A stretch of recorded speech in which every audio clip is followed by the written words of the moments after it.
Thank you for this opportunity. I invite you to consider the intersection of geospatial technology and politics and representation. This discussion centers on the United States because many other countries in the world take a less partisan approach to geographic representation. It is important to agree on how to approach a topic. These definitions provide some basic information as we extend the discussion about how to draw fair electoral districts. Participants need to have at least basic details about how GIS and online mapping work. This is the recently released Census Bureau depiction of data showing how many members each state has in the United States House of Representatives. Distribution is established by the method of equal proportion. Changes reflect the relative migration of people to or from a place. We need to remember that each of these representatives is an individual.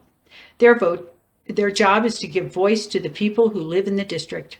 Remember that senators are also elected geographically with state boundaries as district lines. If you live in the United States, take a moment to think about your member of Congress. Can you identify your district? What shape does it have? Your congressional district is easy to find if your state only has one representative. Do you know the people who vote with you? How do you resolve differences between communities within a congressional district? The main point of contention in this process centers on who decides how to draw the lines where. Most lawyers, judges, legislators, independent redistricting commissioners, activists, residents, voters, and civics teachers do not use GIS. Appointed officials and staff members become the experts.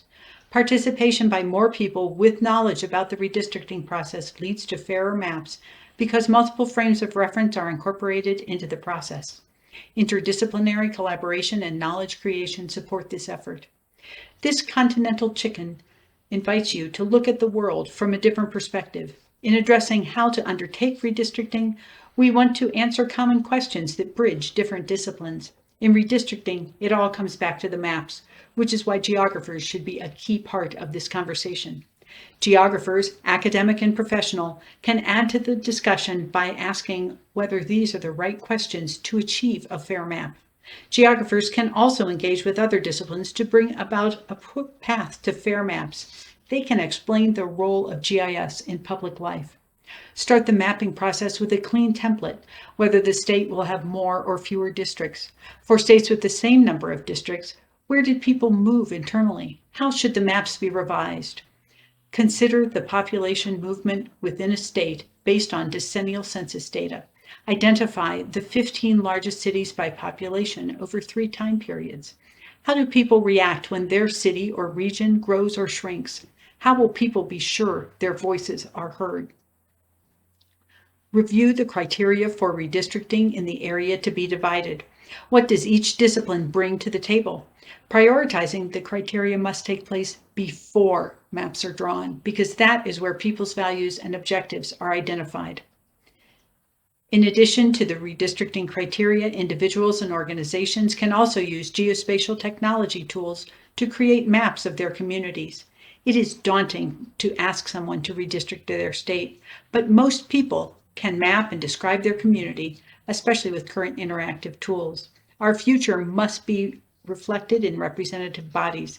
This can only be achieved through fair maps. We have a variety of groups working so that even if their candidate does not win, community members feel their voices have been heard. The need for fair maps addresses the ethical implications of GeoConvergence. Look at how often the word fair appears in the names of these organizations.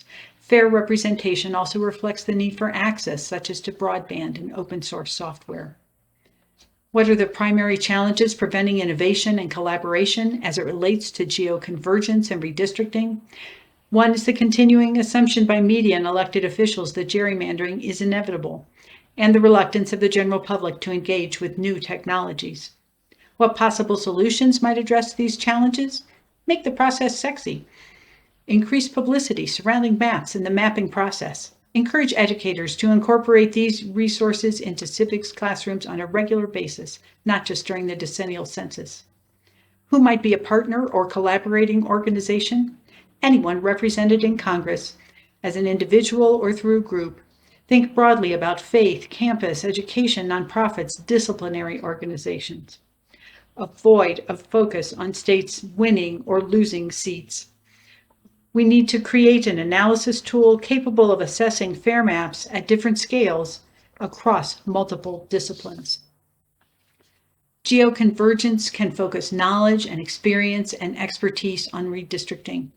Discussing what people hold as important, such as by prioritizing the redistricting criteria, could lead to appropriate civil discourse. Thank you.